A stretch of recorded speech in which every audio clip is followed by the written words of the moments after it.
This is KGW News at noon. Right now, crews are in downtown Portland about to demolish a historic church destroyed by arson this week. Inspectors fear the church steeple may collapse, so they have to bring it down. Hello, everyone. I'm Brenda Braxton. Thank you for joining us today. That building was vacant Tuesday when the fire started, but it used to be home to Portland's Korean church. In the meantime, the accused arsonist is in jail today. Nicolette Storer, who identifies as female, made her first court appearance yesterday, charged with arson and burglary. The DA says she admitted using a lighter to set the fire and said voices in her head told her to do it. The DA also says Storer has a history of opioid use and schizophrenia. Today, we're hearing from one of the families who lost their daughter in the University of Idaho murders. This is Steve Gonzalez. His daughter, Kaylee, was one of 4 students stabbed to death in their off-campus apartment last November. He and his wife gave an exclusive interview with News Nation, saying prison is too good for the suspect, Brian Kohberger. They plan to ask prosecutors to seek the death penalty. You may remember Steve Gonzalez was critical of police early on in the investigation, but now he says he was wrong. He believes officers hit a home run, calling all the evidence they collected impressive. Now, this is the first time we've heard from a family member since Kohberger appeared in court, but yesterday a lawyer spoke on their behalf. It's obviously an emotional time for the family, seeing the defendant for the first time. This is the beginning of the criminal justice system, and the family will be here for the long haul. We've been going through that 18-page affidavit that was just unsealed. It lays out the evidence police used to arrest the suspect. We did share some of those details yesterday, but here's what else we've learned. Investigators say cell phone data revealed Brian Kohberger returned to the scene of the crime just hours before the students' bodies were discovered. Police also say the murders occurred on a very tight timeline within about 20 minutes, and 3 of the people in the house were awake. Meanwhile, an anonymous law enforcement source says Kohberger was acting strangely in the days leading up to his arrest at his parents' home in Pennsylvania.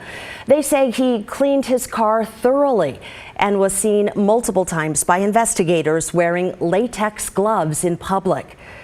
There's still no hint of a motive in this murder case, but Kohberger will be back in court coming up on January 12th.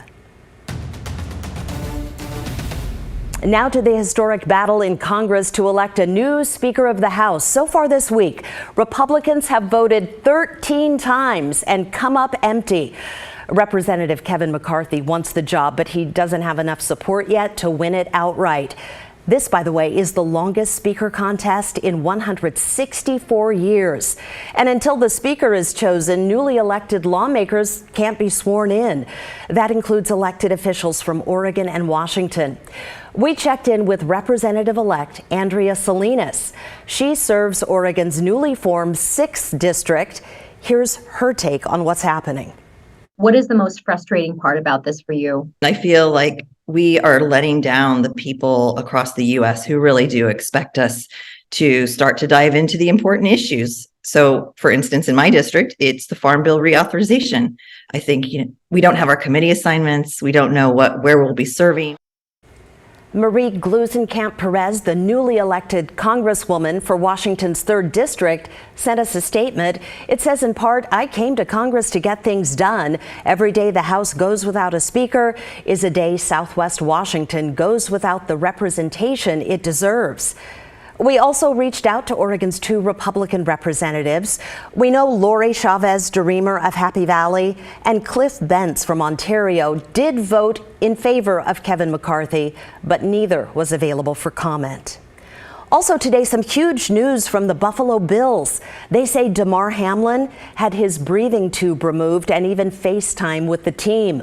Overnight, the Bills tweeted out that the 24-year-old safety was speaking with his family and friends. Then this morning, on that FaceTime call, he told his teammates, quote, "Love you boys."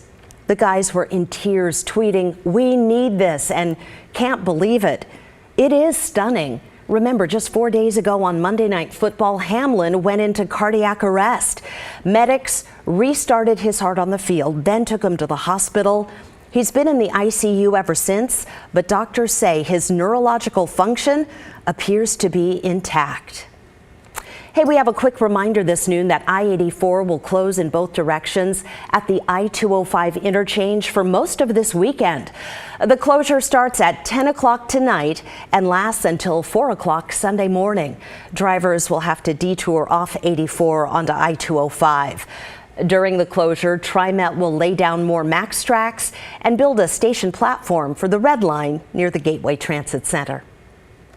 Okay, a peek outside this noon shows it's dry here in the metro area. Rod, how's the rest of the day shaping up? Well, radar's showing we're trying to get some rain between Newport and Tillamook. Not seeing much in terms of surface reports. And the camera down at Ottercrest, south of Depot Bay in Lincoln County, looks like it's still dry, and you can see the overcast there. Thin spots in the overcast in Portland. We're certainly dry here in town, 47 degrees. Futurecast, interesting because right now, this matches what we're seeing on radar perfectly, which tells you this model has a pretty good handle on what's going on. It does. This is 3:30. I'm still thinking by 3 o'clock, we really up the ante of rain chances starting to move in to the heart of the I-5 corridor. 47 right now. We can still get up to 50 by 4 o'clock, and then throughout the evening, maybe not steady rain, but certainly raining more than not into the overnight. We'll have your complete weekend forecast coming up. Thank you, Rod. Well, police say they need your help. The Yamhill County Sheriff's Office is looking for 3 Christmas Eve thieves. This is surveillance video showing the suspects inside the Lafayette School Antique Mall, which is near McMinnville.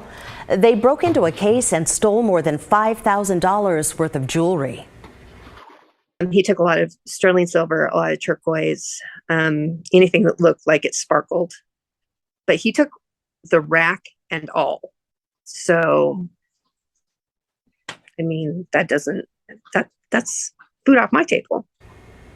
You can contact the Yamhill County Sheriff's Office if you have any information. And that's just one of the thousands of break-ins that happen every year. And the latest numbers show the problem is getting worse in Portland.